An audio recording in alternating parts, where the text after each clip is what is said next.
Hello everyone, welcome back to my YouTube channel economics Supriya. So आज के session में हम लोग अपने जो हमारा income multiplier income determination and multiplier है, इस चैप्टर से रिलेटेड कुछ न्यूमेरिकल्स करेंगे। न्यूमेरिकल करना क्यों जरूरी है? क्योंकि अभी तक हम लोग सिर्फ फॉर्मूला पढ़ रहे हैं, कॉन्सेप्ट्स पढ़ रहे हैं, लेकिन उसका कहाँ प्रॉपर एग्जीक्यूशन होगा, कहाँ प्रॉपर यूज होगा, ये नहीं हम समझ पा रहे हैं।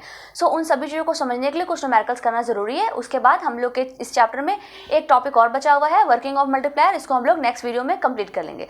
तो इस तरीके से हम लोग का ये चैप्टर फिनिश हो जाएगा। तो हम लोग आज का जो भी टॉपिक है, जो आज का हम लोग का एजेंडा जो हम लोगों ने प्लान किया, उसको स्टार्ट करते हैं। तो आज हम लोगों को कुछ न्यूमेरिकल्स सॉल्व करने हैं। ओके, तो हम लोग सबसे फर्स्ट न्यूमेरिकल की तरफ बढ़ते हैं। एक एक न्यूमेरिकल को पढ़ते जाएंगे और समझते जाएंगे। फर्स्ट न्यूमेरिकल क्या कह रहा है? In an economy 60% of increase income is spend on consumption. यानी जो भी हमारा इनकम इंक्रीज हो रहा है, उस इंक्रीज इनकम का 60% क्या हो रहा है? कंज्यूम हो रहा है। Is it clear? अब ध्यान दो, यहाँ डायरेक्टली नहीं लिखा है कि ये कौन सी वैल्यू गिवन है, लेकिन हम लोगों ने एक बात पढ़ी है कि इंक्रीज इनकम का जो भी पार्ट हम लोग कंज्यूम करते हैं, that is known as MPC, marginal propensity to consume. तो इस तरीके से हम ये कह सकते हैं कि जो 60% दिया हुआ वो क्या दिया है? एमपीसी।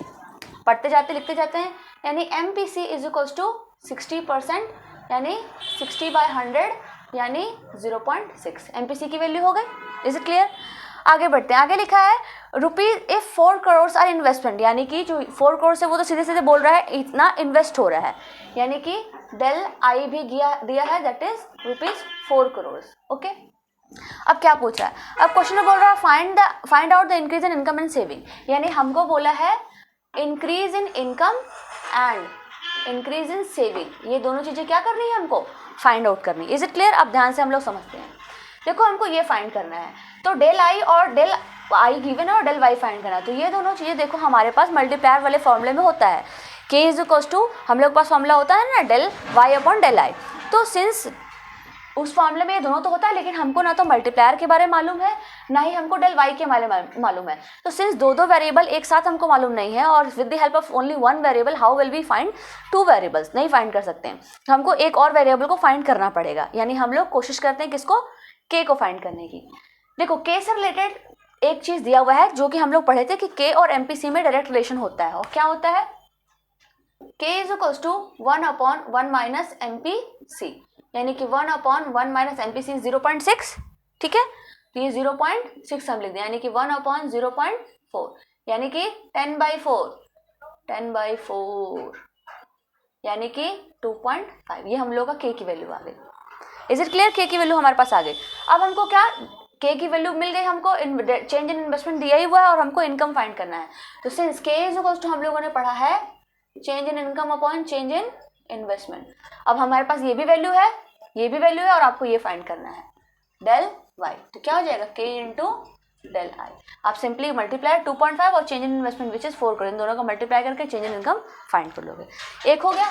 दूसरा हमको क्या फाइंड करना है? Del S, delta saving, change in saving. अब ध्यान दो, चेंज इन सेविंग हम लोग के पास इस फॉर्मूले में आता है, MPS is equals to change in saving upon change in income. ठीक है, चेंज इन इनकम हम लोग यहाँ से फाइंड कर लेंगे। ध्यान से समझना मेरी बात, चेंज इन इनकम हम यहाँ से फाइंड कर लेंगे। अगर हमको एमपीएस मिल जाए तो हमारे पास ये भी मालूम चल जाएगा, और हमको ये तो मालूम हो ही चुका है यहाँ से, तब हम आसानी से डेल एस फाइंड कर सकते हैं। यानी डेल एस यहाँ से हमारा फॉर्मूला बन जाएगा MPS into del Y. Del Y हमको मिल चुका, अब हमको चाहिए क्या? मार्जिनल प्रोपेंसिटी टू सेव चाहिए। ध्यान से समझना, एमपीएस 0.6 दिया, और हम लोग को मालूम है कि अगर एमपीएस दिया हो तो एमपीसी, अगर दोनों में से कोई भी चीज़ दी हुई है तो हम एक चीज़ को फाइंड कर सकते हैं। क्यों? क्योंकि हमको पता है कि एमपीसी और एमपीएस का सम 1 होता है। तो एमपीसी 0.6, तो आप यहाँ से सीधे सीधे एमपीएस फाइंड कर लोगे। एमपीएस आपको मिल गया, डेल वाई यहाँ से मिल गया, दोनों की मल्टीप्लाई कर दोगे, आपको क्या मिल जाएगा? डेल एस मिल जाएगा। तो इस तरीके से हम लोग का क्या हो गया? ये क्वेश्चन सॉल्व हो गया। ओके, अब हम लोग दूसरा क्वेश्चन देखेंगे।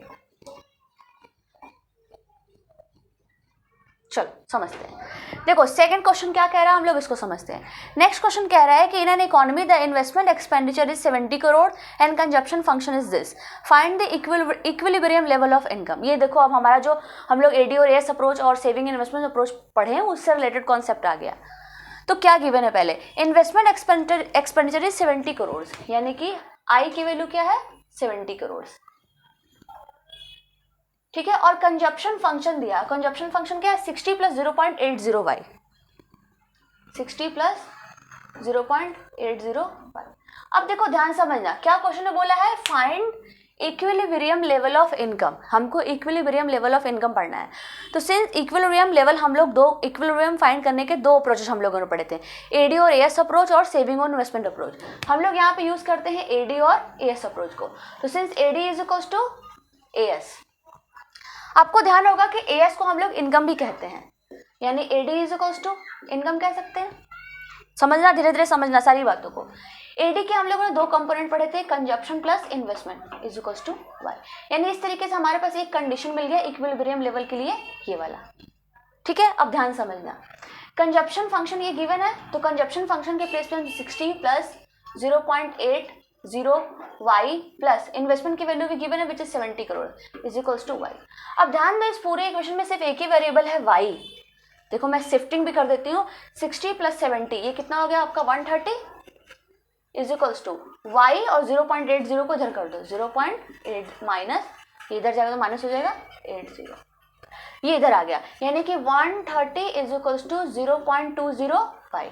अब यहाँ से y की वैल्यू फाइंड करनी, y is equals to 130 upon 0.20, यानी कि 130 डेसिमल हटा, 00 ऊपर बढ़ गया, नीचे 20, 1010 कैंसिल, यानी कि 2 6 12 0 0 600। ये आपका क्या आ गया, इनकम आ गया। Is it clear? यही हमको फाइंड करना था, find the equilibrium level of income, और हमारे पास equilibrium level of income find out हो गया। समझ में बात आ रही है? तो इस तरीके से आपको जो भी हम लोगों ने अप्रोचेस पढ़े, जो भी एप्लीकेशंस पढ़े, उन एप्लीकेशंस का यूज करेंगे। नेक्स्ट क्वेश्चन की तरफ बढ़ते हैं हम लोग।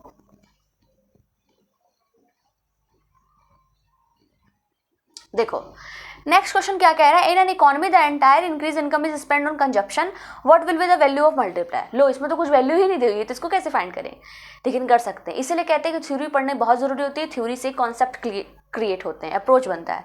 तो क्या कह रहा है कि इकोनॉमी में जो भी आपकी इनकम इंक्रीज हो रही है, वो सारी की सारी इंक्रीज इनकम क्या कर दे रहे हो आप, एक्सपेंड कर दे रहे हो, इंक्रीज इनकम, यानी कि डेल वाई। और इस पूरे के पूरे इंक्रीज इनकम को आप क्या कर रहे हो, खर्च कर दे रहे हो, यानी कंज्यूम कर दे रहे हो, यानी this would be equals to del C. जो भी आपका इंक्रीज इनकम था उसको पूरा का पूरा आपने क्या कर दिया, कंजप्शन में यूज कर लिया। अब इसमें बोला है आपको फाइंड करने के लिए मल्टीप्लायर, यानी कि के।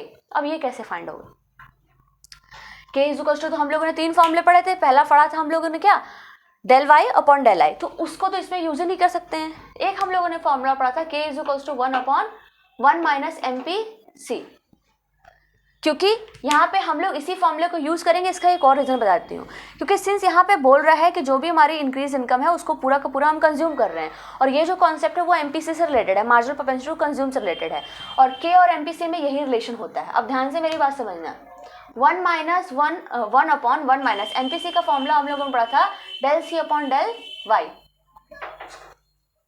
ठीक है, ये हम लोग फॉर्मूला पढ़े हैं। सिंस 1 अपॉन 1 माइनस, ये दोनों क्या है, इक्वल है, del C upon del Y equal है, क्योंकि जो भी हमारे इंक्रीज इनकम हो रहा है वो सारा का सारा कंज्यूम कर ले रहे हैं। मतलब कि हम लोग इसको लिख सकते हैं del Y upon del Y, ये कैंसिल हो गया, यानी कि 1 अपॉन 1 माइनस 1, यानी कि 1 अपॉन 0, यानी 1 upon 0 is equals to infinity, यानी कि मल्टीप्लायर की वैल्यू क्या आ गई, इन्फिनिटी आ गई। और ये इन्फिनिटी मल्टीप्लायर की मैक्सिमम वैल्यू भी होती है। मैंने ये जब इन्वेस्टमेंट मल्टीप्लायर का कॉन्सेप्ट समझाया था तो बताया था। Okay, so in this way 3 numerical के थ्रू हम लोगों ने कॉन्सेप्ट समझने की कोशिश की। आई होप समझ में आया होगा, और ज़्यादा से ज़्यादा न्यूमेरिकल कीजिए, कोई प्रॉब्लम है तो डिस्कस कीजिए, पूछिए, समझ में आएगा, सारी चीज़ें सॉल्व होंगे। So this is all for today, and if you like the video so don't forget to like share and subscribe to my YouTube channel which is economics with Priya. Thank you.